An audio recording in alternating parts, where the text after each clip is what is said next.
natin. Pagkatapos natin ma-slice yung ating mga manok o yung ating chicken wings, ilipat natin sa isang malaking lagayan kung saan tayo maghahalo at maglalagay ng mga pampalasa.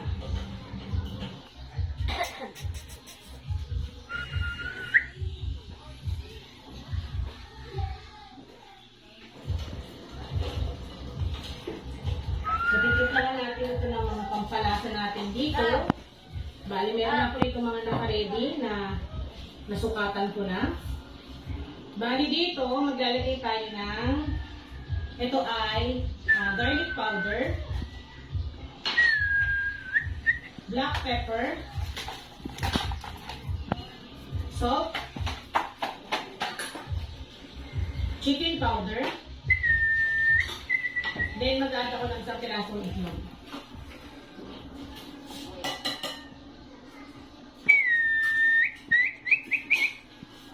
Tapos mix lang natin.